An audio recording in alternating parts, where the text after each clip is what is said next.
মাত্র ২ বছর বয়সে বাবাকে হারান তিনি। মা অন্যের বাড়িতে কাজ করতেন। কাজ শেষে মায়ের আনা বাসি খাবারেই পেট ভরত তার। সেই মানুষটাই আজ ভারতের অন্যতম জনপ্রিয় ও সর্বাধিক পারিশ্রমিক প্রাপ্ত কমেডিয়ান। বলছি ভারতী সিং এর কথা। প্রায় ৪০ কোটি টাকার সম্পদের মালিক এই শিল্পীর জীবন কাহিনী যেন প্রায় সিনেমার মতোই। চার্লি চ্যাপলিন বলেছিলেন, জীবন কাছ থেকে দেখলে ট্র্যাজেডি, দূর থেকে দেখলে কমেডি। এ কথা যেন হুবহু মিলে যায় বহু কমেডিয়ানের জীবনের সঙ্গে, যারা দারিদ্র্য পেরিয়ে পৌঁছেছেন আলো ঝলমলে মঞ্চে। পাঞ্জাব থেকে মুম্বাইয়ে কপিল শর্মার সফর যেমন সহজ ছিল না, তেমনি প্রয়াত রাজু শ্রীবাস্তবকেও অটো চালাতে হয়েছিল রোজগারের জন্য। আর ভারতী সিং পুরুষ প্রধান কমেডি জগতে একমাত্র নারী হিসেবে নিজের জায়গা পাকাপোক্ত করেছেন অনেক স্ট্রাগল করে, হয়ে উঠেছেন লাফটার কুইন।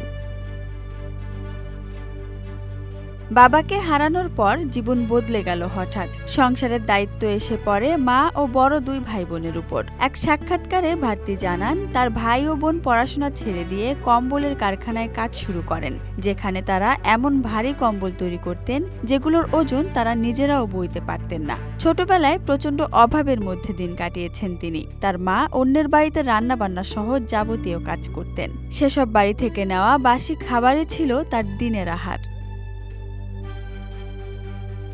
ভারতী আরও বলেন, উৎসবের সময়গুলো ছিল সবচেয়ে কষ্টের। মা যখন কাজ থেকে ফেরার সময় অন্যের বাড়ি থেকে লাড্ডু নিয়ে আসতেন, সেটা দিয়েই লক্ষ্মী পূজা করতাম। প্রতিবেশীরা যাতে বুঝতে না পারে তাই অন্য বাচ্চাদের পাশে দাঁড়িয়ে থাকতেন তিনি, যেন মনে হয় আতশবাজি ফাটানোর উৎসবে তিনিও শামিল। জীবনে এমনও দিন পার করেছেন ভারতী, যেখানে তারা শুধু লবণ আর রুটি খেয়ে থেকেছেন।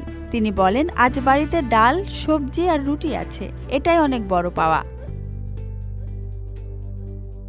পাঞ্জাবে কলেজ জীবনে থিয়েটার ও কমেডি শো করতেন ভারতী।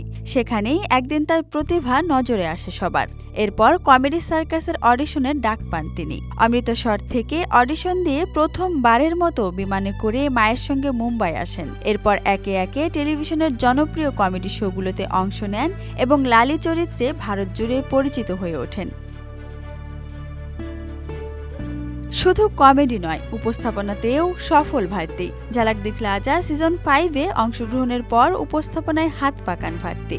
এরপর একে একে উপস্থাপনা করেছেন ডান্স দেওয়ানে, সারেগামাপা লিটল চ্যাম্পস এবং সর্বশেষ লাফটার শেফস। নিজের ইউটিউব চ্যানেল ভারতী টিভি ও স্বামী হার্স লিম্বাচিয়াকে সঙ্গে নিয়ে লাইফ অফ লিম্বাচিয়াস নামেও একটি চ্যানেল পরিচালনা করেন তিনি। ইনস্টাগ্রামে তার অনুসারীর সংখ্যা প্রায় ৯০ লাখ। প্রতি পর্ব উপস্থাপনার জন্য তিনি নিয়েছেন ১০ থেকে ১২ লাখ রুপি। এক সময় যার দিন কাটত বাসি খাবারে, আজ তিনি কোটি টাকার মালিক। এক সময় যিনি টয়লেটের দরজার পাশে বসে মায়ের জন্য অপেক্ষা করতেন, আজ তার জন্য অপেক্ষায় থাকে কোটি ভক্ত। ভারতী সিং শুধু একজন কমেডিয়ান নন, তিনি সাহসের গল্প, সংগ্রামের প্রতিচ্ছবি। এই গল্প শুধু ভারতীর না, এই গল্প সেই সব মানুষদের যারা স্বপ্ন দেখে, লড়াই করে আর একদিন ঠিক ছিনিয়ে আনে সাফল্য। Desk report, Dhaka express.